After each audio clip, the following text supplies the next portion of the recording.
मरहले की मुंतखब 229 नशिस्तों के हतमी नताइज की फहरिस्त तैयार कर ली है। बोर्ड ने यह फहरिस्त भी हासिल कर ली है। 6 नशिस्तों पर चीफ इलेक्शन कमीशन के नोटिस के बायस नताइज रोक लिए गए। आरओज़ के मुरत्तब करदा नताइज के मुताबिक पीपल्स पार्टी को 91, जमात इस्लामी को 85 और पीटीआई को 42 नशिस्तें मिली हैं।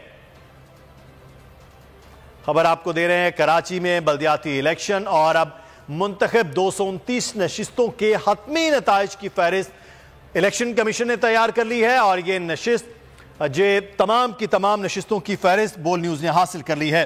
6 नशिस्तों पर इलेक्शन कमीशन की जानिब से नताइज को रोक दिया गया है। आरओज़ के मुरत्तब करदा नताइज के मुताबिक पीपल्स पार्टी को 91, जबकि जमात इस्लामी को 85 और पाकिस्तान तहरीक इंसाफ को 42 नशिस्तें मिली हैं। कराची के बल्दियाती इंतखाबात से मुतल्लिक आपको बता रहे हैं, जहां पर अब हतमी नताइज जो है वो 229 नशिस्तों के वो जारी कर दिए गए हैं, जिसमें 91 जो नशिस्तें हैं वो पाकिस्तान पीपल्स पार्टी के हिस्से में, जबकि 85 जमात इस्लामी और 42 नशिस्तें पाकिस्तान तहरीक इंसाफ को मिली।